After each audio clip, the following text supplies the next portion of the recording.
Congress doesn't have, the House doesn't have a choice, and the Senate doesn't have a choice once these impeachment complaints are filed. But I don't think that now is the time to go through that. So, paubayan na muna natin sa ating, total, as a practical matter, papasok na tayo sa campaign period. Wala ng congressman, wala ng senador dahil nangangampanya na sila. The reason that we are doing this is ginawa na natin lahat upang ibaba ang presyo ng bigas. Hindi nasusundan ang demand and supply curve dahil hanggang ngayon kahit ibaba mo lahat ng inputs, ang pagbenta pa rin, mataas pa rin. And so we have to force that price down and we have to make sure that the market works properly na walang friction cost.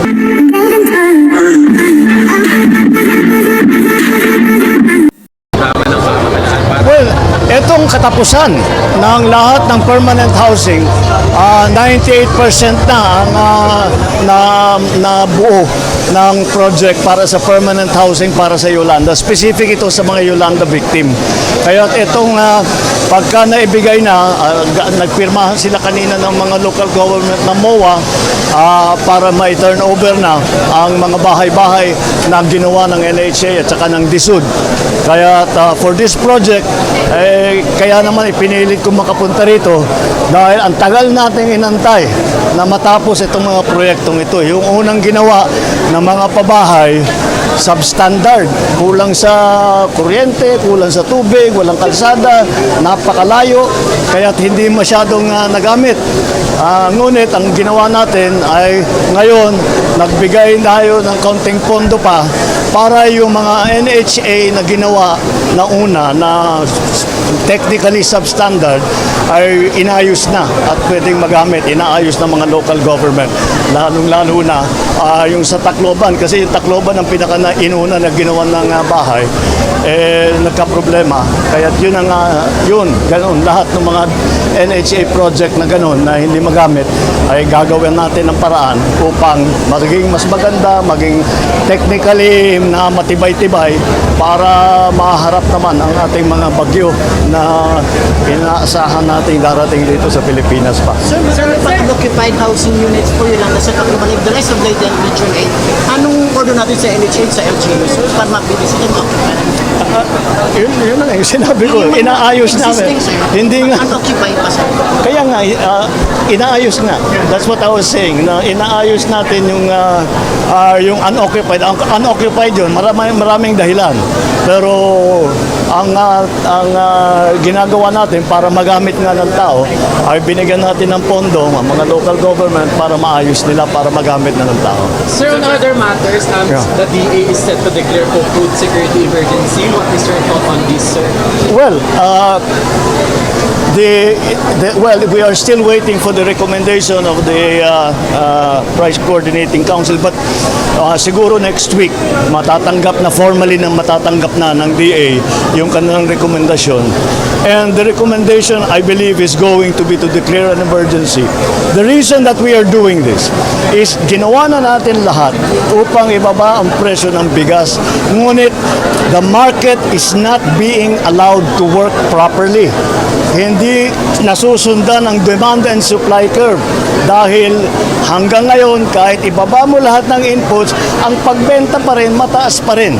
And so we have to force that price down and we have to make sure that the market works properly, na walang friction cost na nangyayari dahil sa sari-sari iba't ibang bagay at yung iba doon illegal, kaya ito nang iniimbestigahan ngayon ng Kongreso.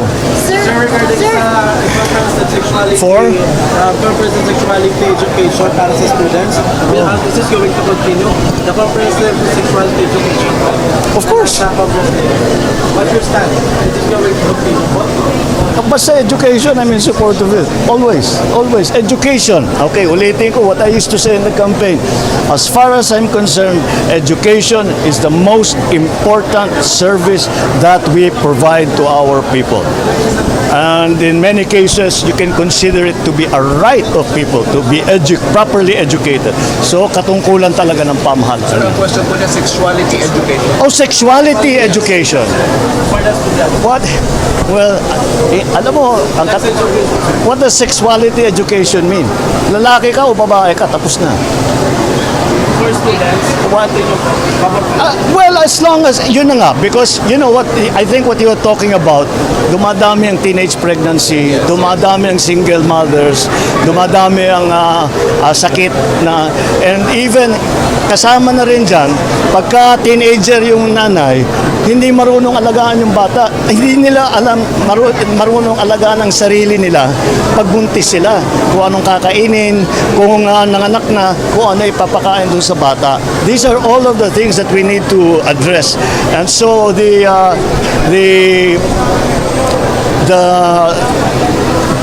teaching of this in our schools is very, very, very important. And to make young people especially knowledgeable about what are the options that are truly available to us and what the consequences are of having a child too soon, too early. Children having children is a very difficult situation for both the child and the parent.